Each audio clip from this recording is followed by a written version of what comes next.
Magandang gabi po sa inyong lahat. Magandang gabi, Mayor. Ang una pong magtatanong ngayong gabi via Google Meet ay si Joseph Morong ng GMA 7. Joseph. Hi sir, how are you doing? Oh, yes, Kumusta po kayo sir, nasa TV? How are you doing sir? Nice to see you again, although virtually. Sir, first question, just so galing po sa inyo, for the record sir, nabakunahan na po ba kayo? Can you lower the volume para Malakas ba sir? nag-reverberate? Wala Eh. siya. Yeah. Okay. Again, can you... Sir? Okay sir, ulitin ko lang sir. Wala. Sir, para po sa inyo namang galing, sir, nabakunahan na po ba kayo? At kung hindi pa po sir, would you confirm na ang gusto po ninyong bakuna ay Sinopharm? At kung Sinopharm po yung gusto nila, bakit po hindi Sinovac? Yeah, alam mo, have you talked to the medical people? Kami yung mga 70, we have to be careful. Ako naman may doktor ako sarili. She thinks that another brand, I will not mention it, yun na lang ang hinintay ko. Sabi niya, hinintay ko. Sabi ko, but I cannot just out of the box vaccine simply because I have to take care of my age. I will be 77 next year.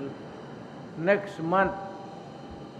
Eh yung 70 nga, pinagsasabihin na, baka hindi ako abot. Hindi. 67 lang ako. Sinasabi ko lang yan para kasi mga bata pa sila eh. Sir, But- kasi sir, ang nasabi po sa...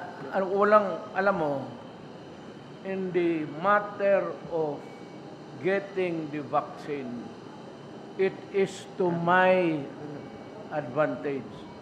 It is to my self-interest that I should get one. No doubt about it.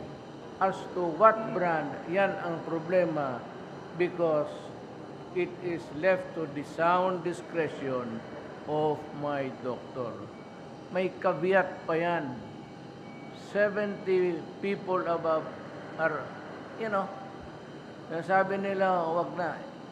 In some areas, some countries, hindi na binabakunahan yung 70. It's either because they are nearing death or about to die, or it would be useless to give them the vaccine because anyway, they won't live long. I really do not know the rationale or rationale of the whole thing. Sir, just one last question. Sir, I'd like you to address po yung mga healthcare workers natin because po, kung yung survey po ng PGH ang pagbabasehan natin, 8% lang po ng mga empleyado sa PGH ang gusto pong magpabakuna noong Sinovac.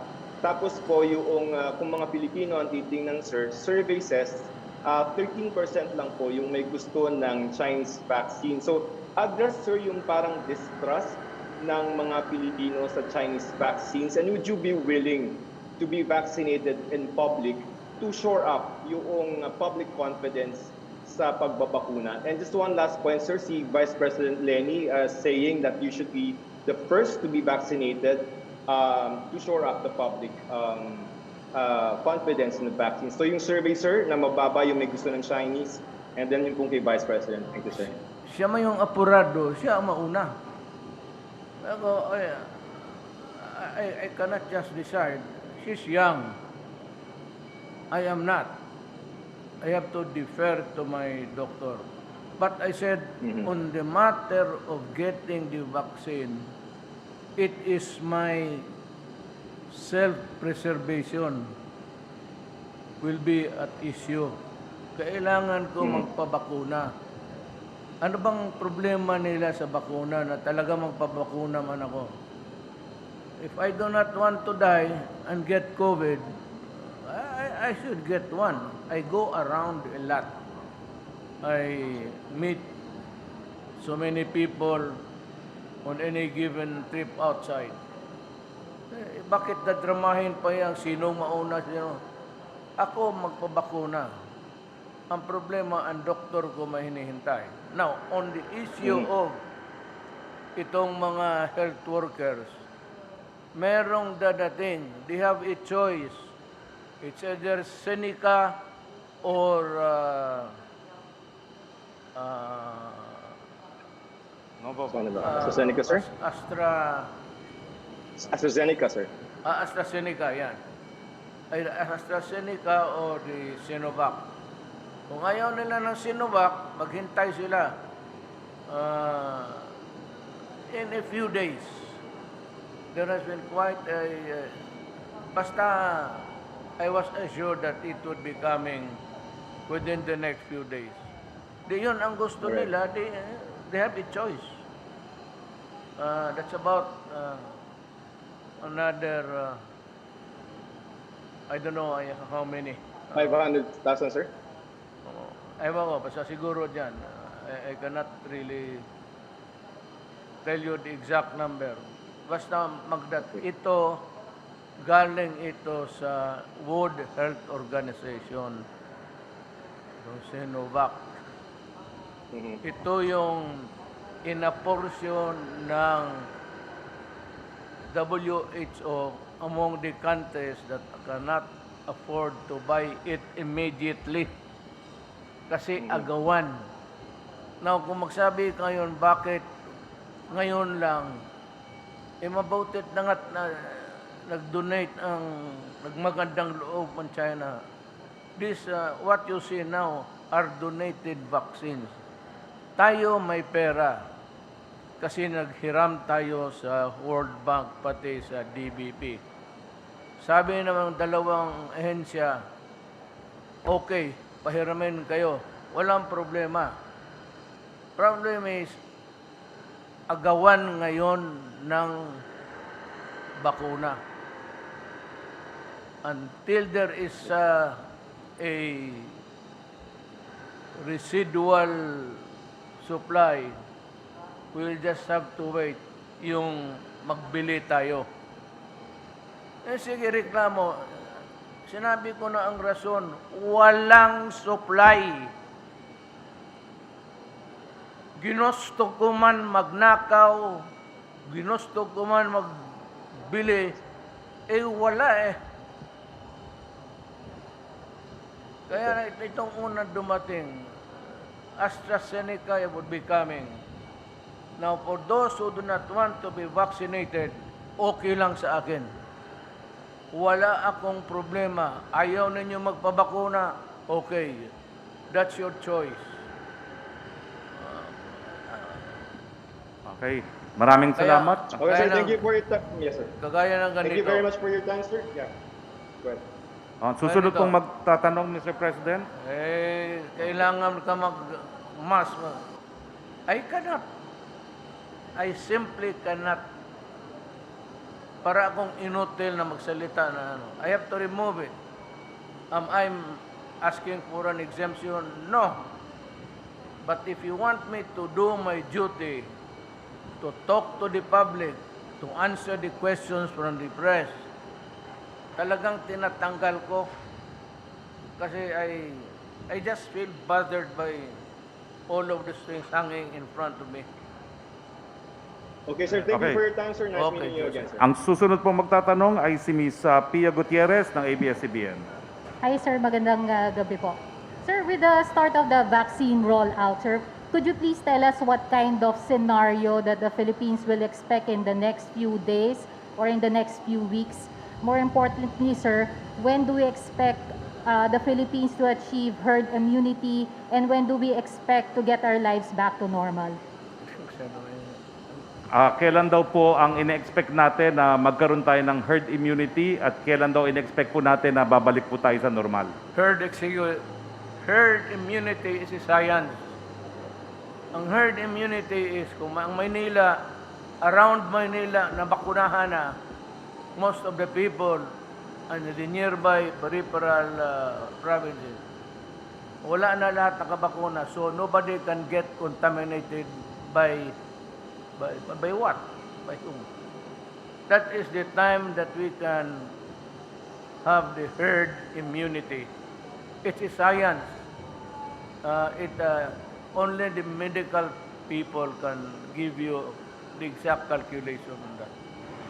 As a layman, herd immunity is achieved only kung yung nakapalibot sa iyo na bakunahan na. So there is no more chance for you to acquire the disease because wala nang mag-contaminate sa iyo. So sir, with the arrival of the vaccine, sir, when do we expect to achieve this herd immunity, sir? Look, ganito ha. Mahirap kasi yan, ma'am. Because ang herd immunity, para sa akin, personally, mas maganda kung contiguous ang territory. Because you only have to do a circle, paliit ng paliit, paliit ng paliit hanggang towards the center of gravity. Ito island for island eh. And we cannot stop travel. And we cannot expect all people to agree to be vaccinated. That is the problem. Pero kaya nga, we have to take into account the freedom of an individual of what happens to his body. Nobody can tinker with his the human life. Kung hindi siya, kung ayaw niya, that makes it doubly hard for us. But that is also one which we have to take into account in dealing with the problem of COVID-19. Sir, as far as our targets are concerned, do you see this happening within the year or next year or in the next 2 or 3 years? Herd immunity, akin lang yan. Sa basa-basa ko lang. Wala I have no reference except that I cannot recall now how many articles I've read about herd immunity. Ang Pilipinas, towards the end of mga early next year pa. Early next year. Early next year. If you ask a doctor, he would give you the same answer. Maybe. Maybe not. I'm wrong. Pero sabi ko, yun lang nabasa ko. What I've read from international magazine. Wala talaga akong I must confess my incomplete and inadequate knowledge dito sa bagay na to. On another and a similar matter, sir, now that we have started the rollout of vaccines, would you reconsider the IATF recommendation to place the Philippines under MGCQ? Will you reconsider daw po yung placing Metro Manila under MGCQ now that we have rolled out the vaccination program? I am considering it. Actually, pag-start, buksan ko na because there are two things that are really bugging us. It's the economy and COVID-19. Nakatutok yan. Our economy is really down, as in down. So, the earlier na mabilisan itong vaccine, the better. Ako, pag nag-umpisa na yan, roll out, and the other vaccines would come in and distributed to the provinces, I may, siguro pagdating ng mga, we'll have 1 million by this month. Magkaroon na tayo ng stock ng 2 million, bitawan ko na. I will open the economy. Talagang hirap tayo. You know, people have to eat. People have to work. People have to pay for their upkeep. And the only way to do it is to open the economy and for businesses to regrow. Without that, patay talaga. So, mahirapan tayo. Sir, when you say reopen the economy, that means placing Metro Manila under MGCQ in March? As a matter of fact, kung kita ko na marami ng vaccine, open ko na lahat. Tanggalin ko na yan. Kung mayroon ng, if the vaccine is available to anybody for one reason or another, sa mga probinsya na distribute na yan, kasi hindi naman mag-abot ng 110 million. Sa estimate nila, it's about 40 million. Kung makahit tayo ng 40 million, o nandyan na yung vaccine, baski meron tayong mga 20, 30, buksan ko na. Buksan ko na dahil sa economy. Sir, what about face-to-face classes po? The what? Face-to-face classes. Wag mo na. Not now. It would be, I cannot make that decision. It will place the children in jeopardy. Alam mo, iba na yung decision, iba na yung maraming mamatay. I am not ready to lose the lives of our young people, our children. Diba? Thank you, sir. Tingnan mo, as they come, pag tingnan ko nakabakuna araw-araw, what's the use? Yung mga ayaw, yung gusto pa ng ibang klaseng, there's the AstraZeneca. If you do not have faith in the Chinese, ako mismo, I guarantee to you, basa, yung 50%, nobody can really tell you how effective it is or the efficacy is at that number. It would depend on your body. If you are a healthy person with no underlying causes of diseases, talagang kailangan mo ng mas marami. Mahina ang katawan mo. Pero pag bigay mo yan kagaya sa inyo, yung mga babae, nagkayo ng katindig dyan, wala, that's 100, almost 90. Walang makasabi niyang there's no scientific data of comparison there. Wala pa. The fact that Malaysia, Indonesia, Brazil, Africa, UAE, I think, okay, the outcome has been quite successful. Sa China, wala na. Ginamit nila Sinovac, Sinopharm. Okay na sila. As a matter of fact, President Xi Jinping announced, basa ko lang, that China has overcome poverty. Wala nang pobre sa China ngayon.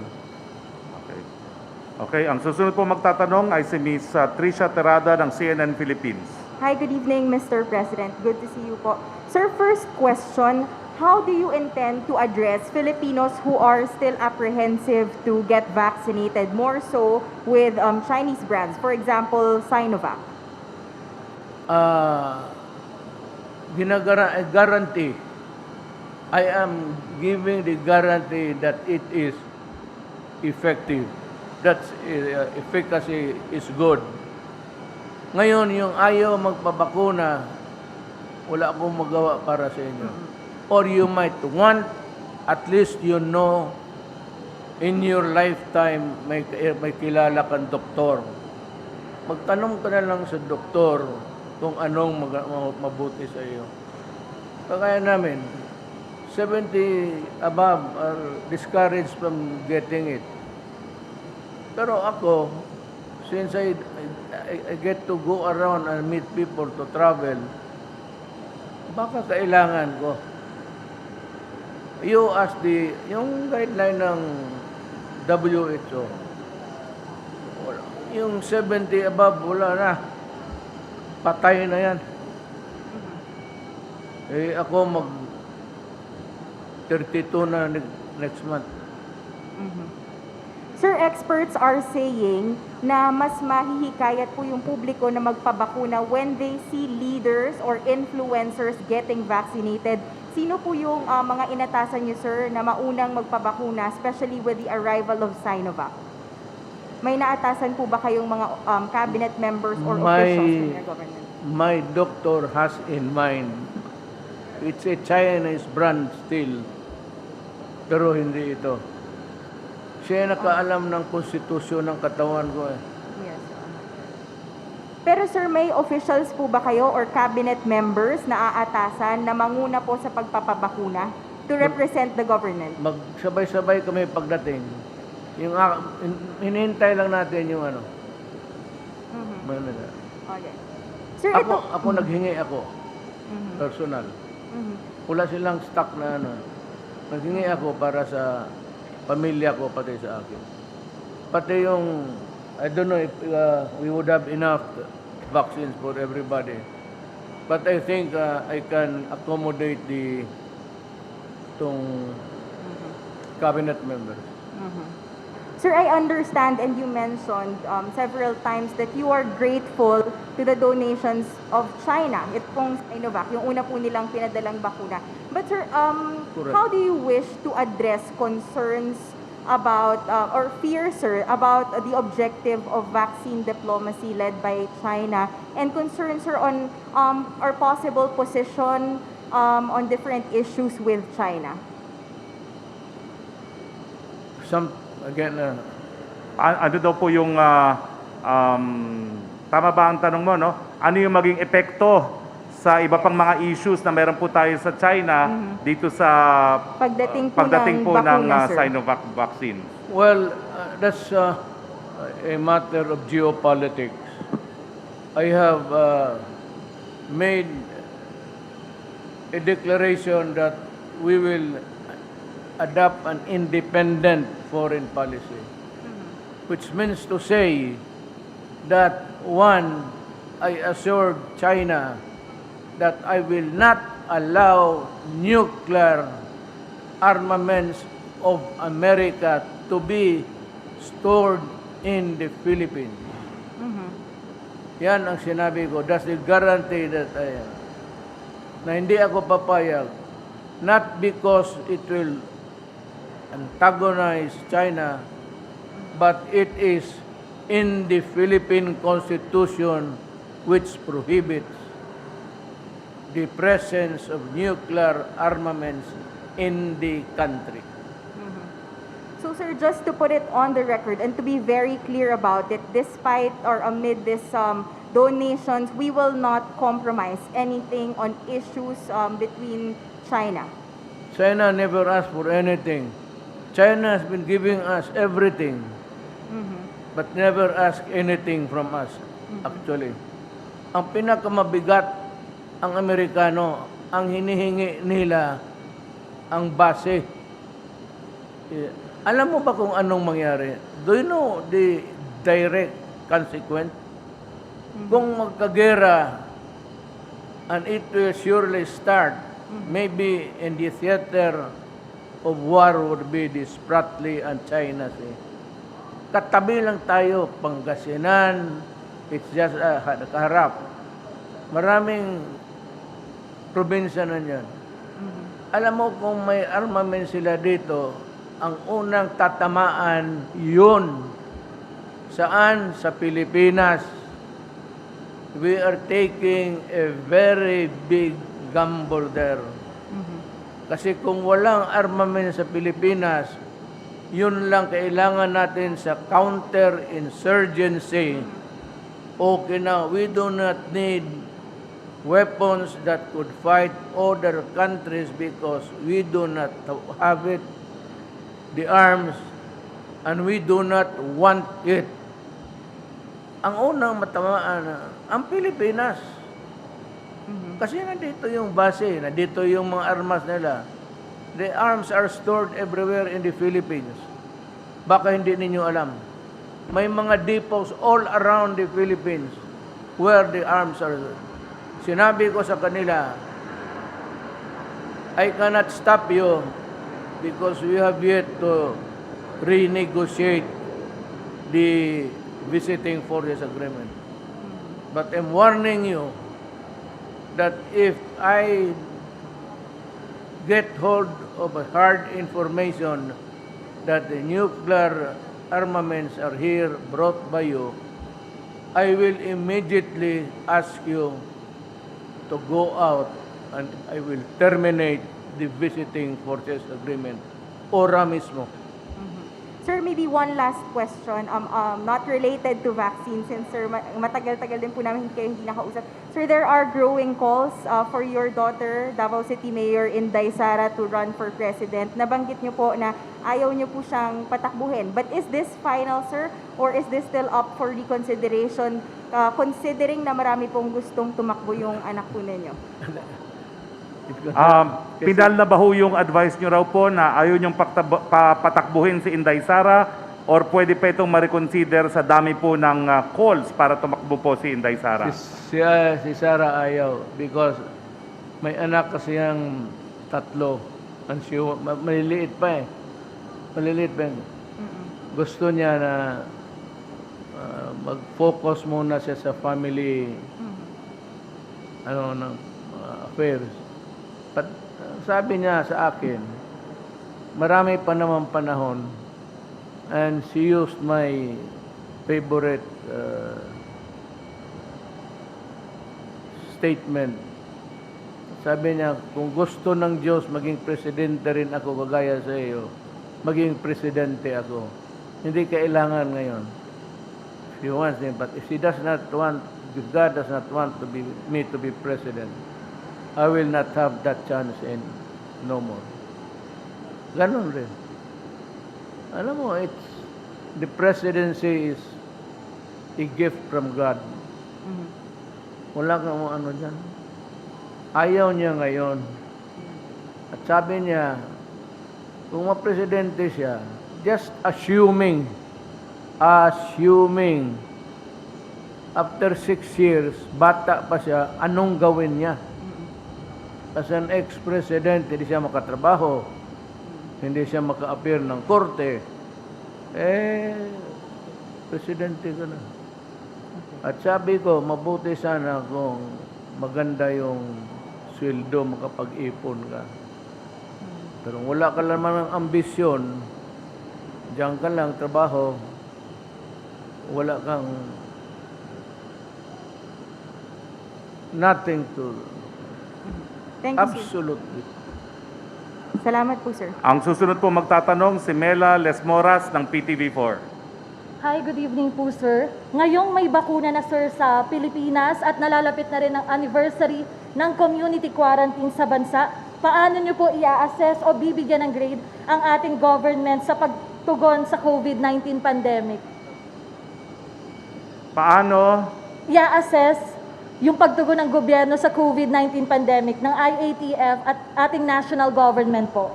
Paano daw pong pag-assess sa response natin sa pandemic ngayong dumating na po ang mga bakuna?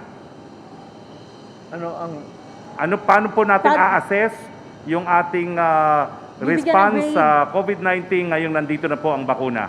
Oh, well, it would be, we must apply it as kung maubos ng isang araw yan, ituro ko yan isang araw.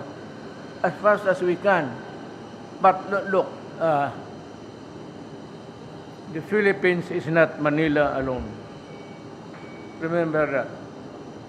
So may mga syudad, Lawag, Cebu, Davao, Cagayan, Dumaguete, Bacolod. Bigyan mo rin yan eh. Hindi basta-basta na ibigay mo lang lahat dito sa Maynila yan. It would not be fair. Yung lalo na kung may mga gusto, ibigay mo. Pero ratio and proportion. Mas maraming tao dito sa Metro Manila kaysa mga probinsya. Pero in the meantime, na wala pa tayong sufficient supply for everybody, ano yung damating ngayon at next week, paghati-hatian natin yan na ratio and proportion. para naman sabihin ng the rest of the Philippines, aba, nakakalimutan tayo. Tell Duterte that there are Filipinos over here, so many hundreds of miles away. Sir, kung may nakikita po kayo, Mr. President, na dapat pang i-improve, saan po yun? Ano po yung ng grade, yung IATF, mga LGU, ano po ang ibibigay niyong grade sa COVID-19 response ng ating mga opisyal po? It's either my ear is failing me, which actually is mahina ang dito ko kasi na I have a fractured at the back. May nagpuputo dito. Wala na ako dito. So I have to, ito yung ear. Mr. President, kung bibigyan po natin ng grade or grado yung ating IATF, yung mga LGU, sa COVID-19 response ng government, paano po natin sila i-assess at ano po yung mga nakikita pa nating pwedeng improvement ng government against COVID-19? Well, that is, yung Department of Health is not a department alone. It is a structure all over the Philippines. So it behooves upon the municipal health officer, the city health officer, the provincial health officer, lahat sila must keep a record that is mandatory so that visitations can be made, especially those who are of age and vulnerable sa yung mahina ng katawan. I really do not know why they wanted to, or why they just exclude the mga 70 above, wag na. Pero ito yung mga vulnerable sa may underlying cause. There is anemia, maybe leukemia. Ito yung bukang ayaw na atang injection. Kung gano'n, ayaw mo injection, gusto mo mamatay na lang. Sir, may last question po. Ngayong may bakuna na, kailan po natin nakikitang babalik sa normal ang Pilipinas? In about maybe early mga year 2-3. Not the 2-2. Ito ngayon hanggang katapusan ng buwan, paspasan tayo. Early, the first or second quarter of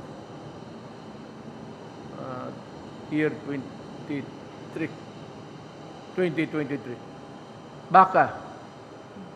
Thank you po, Mr. President. Tulong ng Diyos. Okay, ang huling magtatanong po ay isang reporter ng Chinese TV, CCTV, si Miss Wang Zhengzheng or si Yellow. Magandang gabi, President. Nice to see you again. My first question is, today the arrival of first batch of Chinese vaccine shows the Chinese government fulfilled his commitment. So what's your comment on this? Do you think that this vaccine can help the Philippines to recovery of the economy and bring our Filipino people's life back to normal? Yes. The vaccine that China donated could greatly help in the recovery of the economy. And it starts now. Not really now, but maybe tomorrow once we begin the rollout. And slowly, those persons who got the vaccines can go to work again and businesses will open. The reason why the businesses are closed is because there are no workers. Everybody is afraid to go out because of the absence of the vaccine. But with the help of China, and please convey my gratitude, xie to the Chinese government and people. It will greatly help and thereby promote a healthy trade and commerce with China. Okay, President, I would also like to know, during your remarks, you mentioned that the vaccine should be made as the global public goods. That's also the commitment of Chinese President Xi Jinping. And China has already donated the vaccine to more than 50 countries worldwide. What's your comment on this issue? I have to translate it. Oh, please repeat the question. I couldn't understand also the question. Slowly. Okay. During President's remarks this afternoon, he mentioned that the vaccine needs to be made as global public goods. That's also the commitment of Chinese President Xi Jinping. Chinese government right now already donated the vaccine to more than 50 countries. So I would like to know the comments from the President. Comments daw po ninyo dun sa sinabi ni President Xi na gusto niyang ibigay sa maraming mga lokal na mga iba pang mga bansa itong bakuna na galing sa China. Komento lang po dun sa sinasabi nilang they want to distribute the vaccine to as many other countries. China has a good spirit. The people are kind, and the government is very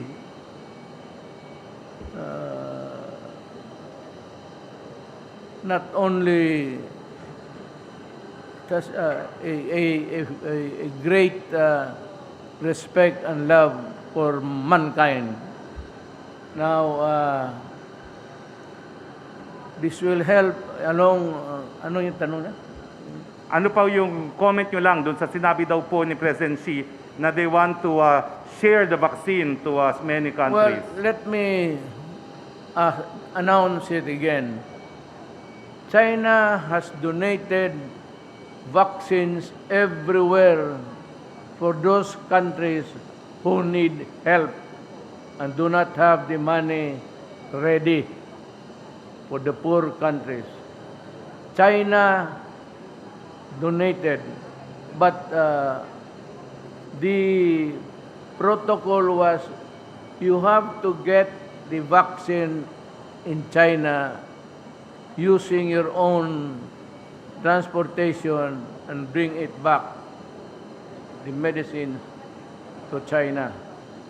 The Philippines, as of now, is the only country where China delivered using a military plane the vaccines to the Philippines. That is how good China is to us. Xie. Thank you, Mr. President. And also, the last question, I would like to know, during your remarks, you said you would like to visit China soon and to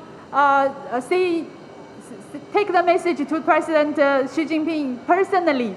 So I would like to know which city you would like to visit this time and what kind of message you will bring to President Xi. Maybe I'll go to Xiamen. There's a school built to honor my mother. You know, my mother was one of the first educators of the Chinese school in Davao. I said, when you are, you have Chinese blood, you are the wife, you get, in 1950, we migrated to Davao, and my mother was able to get a job immediately. She was taken in by the Davao Chinese School. She was one of the earliest educators. So in China, they have built a building they named after my mother. So I'd like to go to Xiamen before going to Beijing.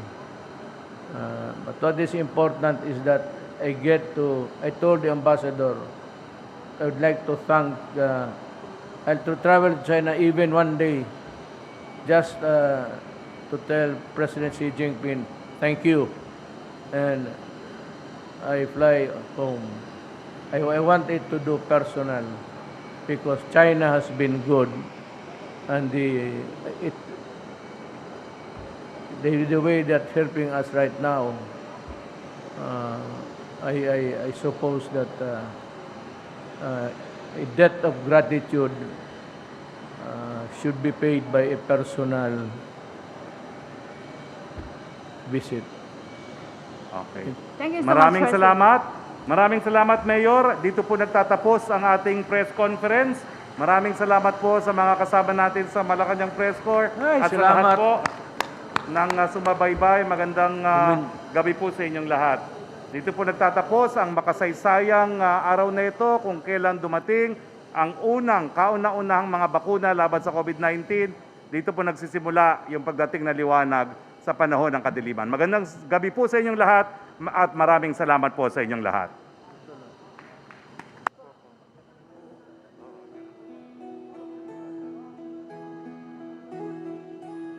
Madilim na kahapon, ikaw ang mag-aahon. Sa piling mo, di ko mawawala ang korupsyon.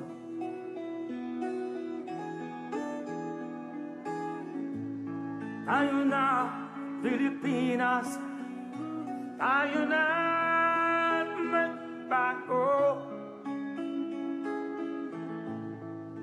Hawak kamay tayo,